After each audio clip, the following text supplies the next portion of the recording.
Assalamualaikum and hi everyone. I'm greeting for you from home. I hope everyone stays safe under the MCO. Okay, for now I'm going to introduce myself. My name is Nurul Liana binti Muhammad Yusuf. Here is my group members. Najwa, Aminul, Mat Shakil.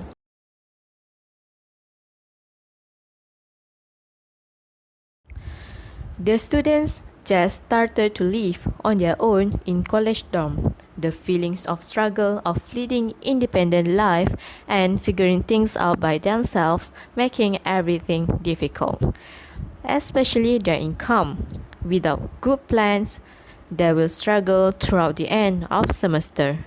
Here in this survey, we try to find out about their problems. The survey are distributed among students via WhatsApp group.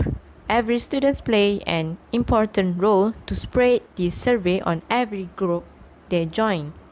Take a look at this survey. There are a few questions divided by two parts.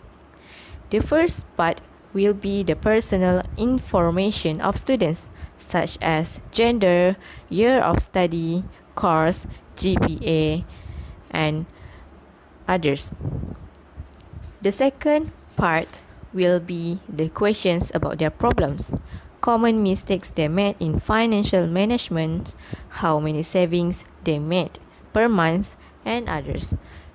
Now, let's move on to the next episode. The first data that will be discussed is about our gender of respondents. Since this data represented by nominal scale, we were using the pie chart to present our data. From this pie chart, the male students dominate the graph by 54%, followed by female students, which is only 46%. This pie chart indicates that majority of the respondents are male students. This data is about which school the respondents are in. We targeted to collect data among the students in the engineering faculty only. There are only 6 schools involved in our questionnaire. The schools are also including the School of Biomedical Engineering and Health Science, Mechanical Engineering, Chemical and Energy Engineering, School of Computing, Electrical Engineering and Civil Engineering. As these schools are not the numerical data and do not have any authority among them, so we determine this data as nominal scale data type. So we have used bar chart to portray the collected data. From the graph, we can see a significant difference between the School of Computing and the other schools. We assume the result is like this is because we are students from the School of Computing itself. So when we distributed the questionnaires, the survey question reached to computing student more often than other schools. Moving on to the next data, which is year of study. We only collected the data from first year, second year, third year, and fourth year students. Since these data are quantitative, we are using frequency distribution table and frequency graph. Based on the table above, the first year students occupy the highest number, which was 55 respondents, while the fourth year students occupy the lowest number, which was only 5 respondents. Besides that, we have collected the data about the nationality of the respondents. As we know, there are also the international students that are studying in the UTM. Thus, by differentiating the students' citizenship, we can get one more data from this survey. We categorize this data as the nominal scale data.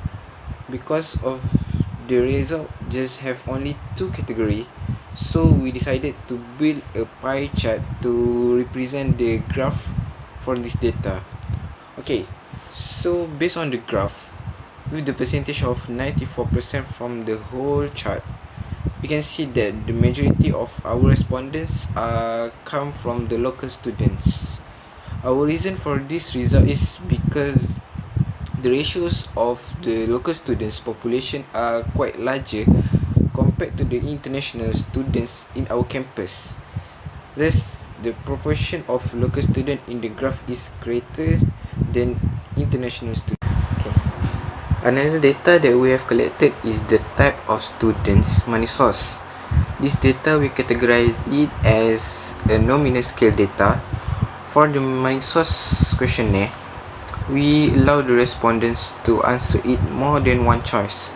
This optional means there is no fixed total choice they can choose, but the limit of the answer is up to 3 only. So the result is based on the combination of respondents' answer and their frequency.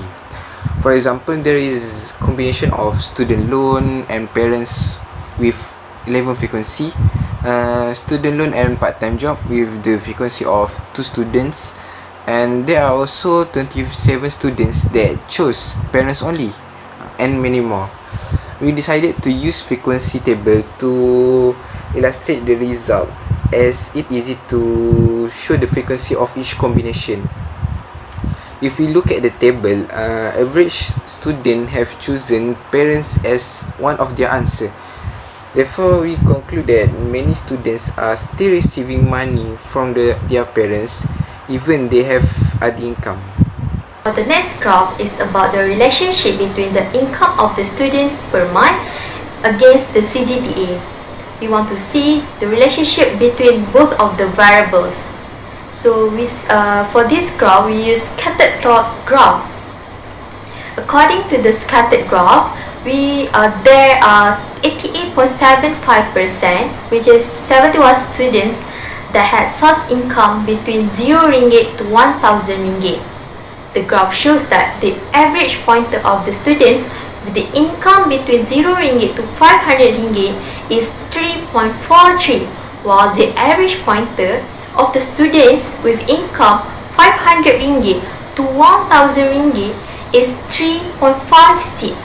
It's clearly shown that on the graph that some of the students with income 0 ringgit to 500 ringgit got a pointer below 3.0, while for the students with income 500 ringgit to 1,000 ringgit, none of them got the pointer below 3.0.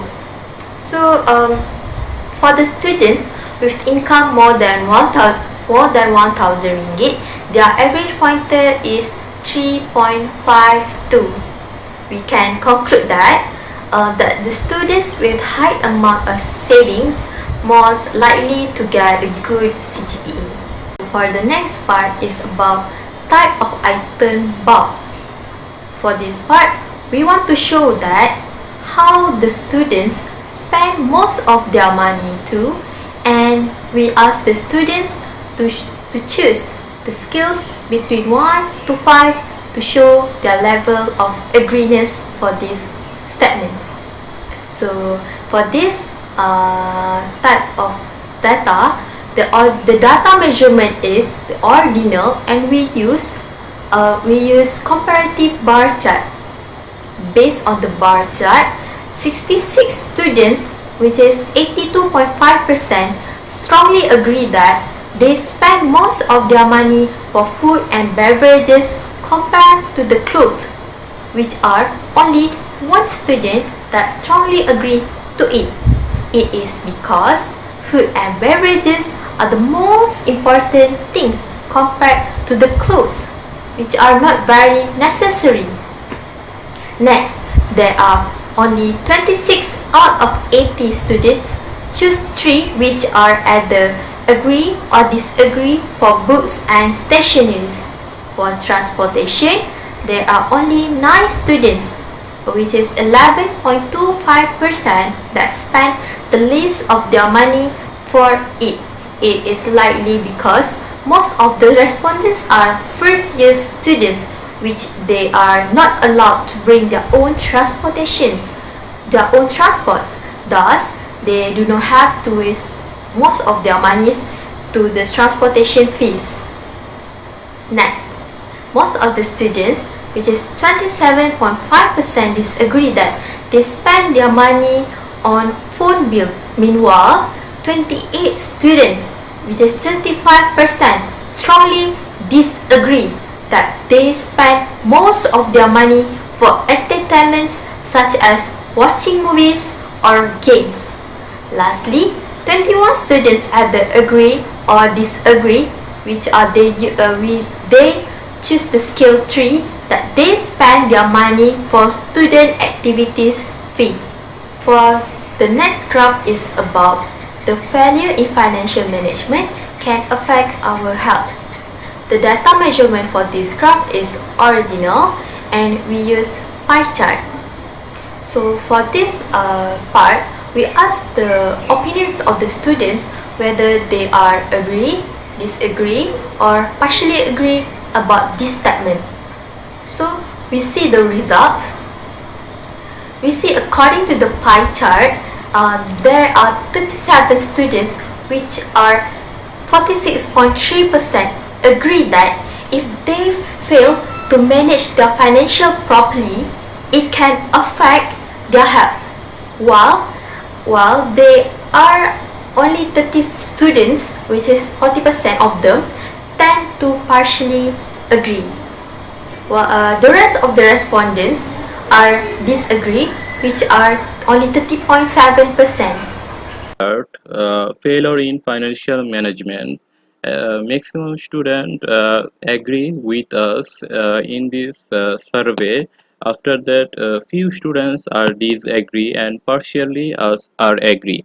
Student affect academic performance for the cause of failure in financial management. They said if they uh, don't able to do proper maintain in their financial, for that reason sometimes it causes the performance hampered in their academic studies. The next graph is about the range of expenses per month. So from this graph, the data measurement of this graph is ratio and we use post plot graph. From the data obtained, we can see that the minimum value of the expenses is 50 ringgit while the maximum value is 1,500 ringgit. Despite having problems in financial management, some students manage to save up their money. The table above shows the range of savings as there are differences in value. Before that, there are two data corrupted for this analysis as the students did not write the amount. Instead, they placed the depends and fasting, which is invalid. Thus, we exclude the data from the graph. Continue again. Based on this graph, the range of savings between 0 to 50 ringgit are the highest among them, which held for about 44 respondents. There are several range of savings that have the same frequency. It shows in the graph. The difference between the range 0 to 50 ringgit and 51 to 100 ringgit are too large, which means most of the students can afford to save up until 50 ringgit. In addition, there is no respondents for the range between 301 to 350 ringgit. The next data analysis that will be represented were common mistakes in financial management among students. The students are required to answer more than one question. From this histogram, students acknowledge that they often have not plans for their money. The result came out by 68.8%, which is the highest percentage. It is followed by the not determining wants and needs and succumbing peer pressure, which were 42.5%. These 2 points hold the same records. Lastly, abusing the student loans recorded the lowest percentage by marking only 16.3%. This histogram shows how students overcome their money crisis. There are several ways to overcome the problems, which will create monthly budget, take control of yourself and be responsible, entertain on budget, open saving account and keep record of expense. From the result, take control of yourself and be responsible has the highest frequency, which was 57 respondent by 71.3%, while entertain on budget has the lowest frequency, which was only 19 respondent by 23.8%. As a conclusion, financial management are very important in student life. Students must have good financial skill in order to survive independently. Throughout our studies, most students turn out to be not well planned about their daily expense. They focus more on enjoying their freedom rather than their life.